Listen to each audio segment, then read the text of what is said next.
Hi friends, welcome back to week 4 of the Gentle Reclaim Challenge. I'm Lana Jean Tejas, and this week we're reclaiming something that sounds simple, but for many of us, especially women in midlife, it's anything but.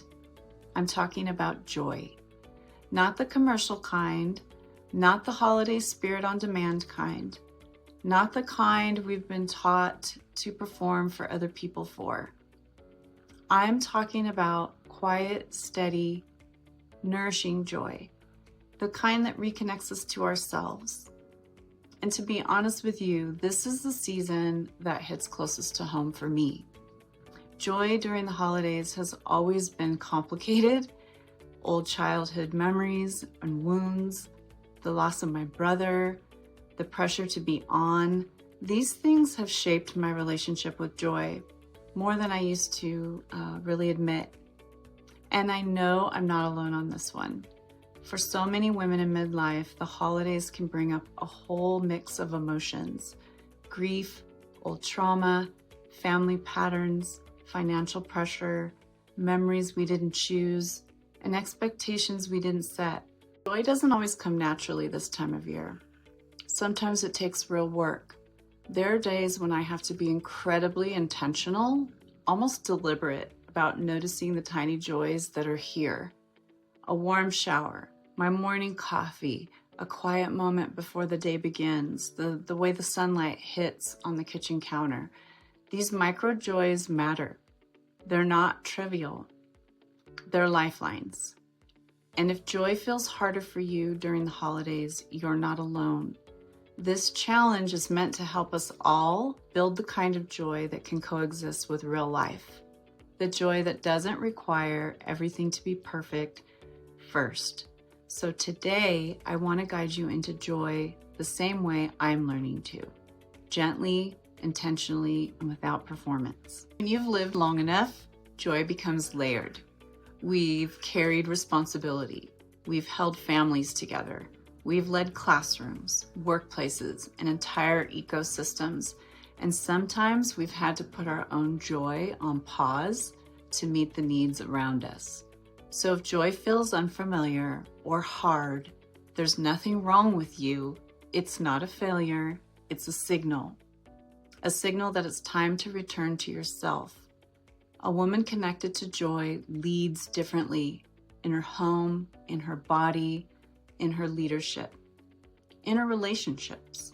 Joy is not indulgent, it's restorative. Just like last week's theme on connection, joy also has a threshold, a doorway we cross. It's the moment you shift from numbness to noticing, surviving to sensing, performing happiness to allowing joy. Every time you pause and savor something real, the warmth of a mug, the quiet of early morning, the softness of a blanket, the sparkle in your child's eyes, you step across that invisible threshold back into aliveness. Joy is sensory, joy is subtle, joy whispers. We just have to listen to it. This week's practice is from Dr. Chozen Bays, a Zen teacher and pediatrician. It's called Finding the Pleasant, and it is one of the most powerful tools for cultivating real joy. Here's how it works. Choose one ordinary thing today. It could be your hands, light, water, warmth, breath, even a tree, your favorite mug. Pause and truly appreciate it. How does it support your life? What would your day be like without it? Let yourself feel that appreciation for 5 to 10 seconds. Repeat whenever you remember. This trains the mind to notice micro joys, the kind our nervous system desperately needs. Dr. Bays teaches that appreciation interrupts stress and opens the door to things like delight, presence, beauty, gratitude, aliveness. Joy doesn't return through pressure. Joy returns through noticing. I have to admit that joy rarely comes to me by accident. I have to create the conditions for it. Here are some rhythms that help me.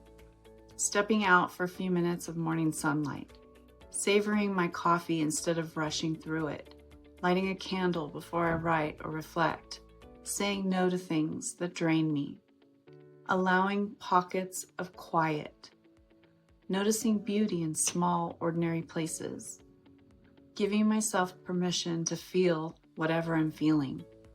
These aren't rules, they're invitations. A life rich in joy is built through 1,000 tiny choices to be present and alive. This week, I want you to let joy be small. Let it be real. Let it be yours.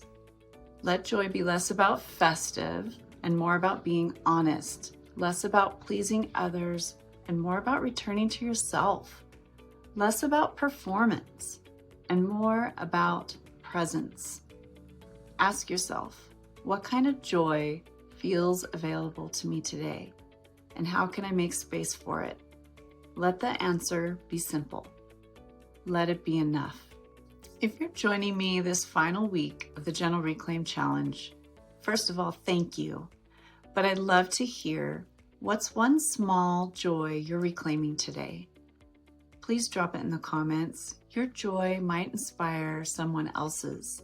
And if this video supported you, you can grab the Full Joy Map Toolkit on Substack.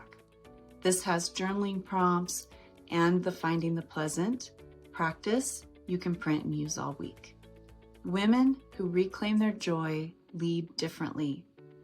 And when one of us rises, we all rise. I just want to take a minute and thank you for being here. Thank you for reclaiming yourself, and thank you for choosing joy, even gently, even imperfectly. If this resonated, be sure to subscribe, like this video, and share it with another woman who leads with her heart. And join the Worthy and Wild community on Substack for more. Be present, stay curious, and lead with gratitude. Have a beautiful week, everyone.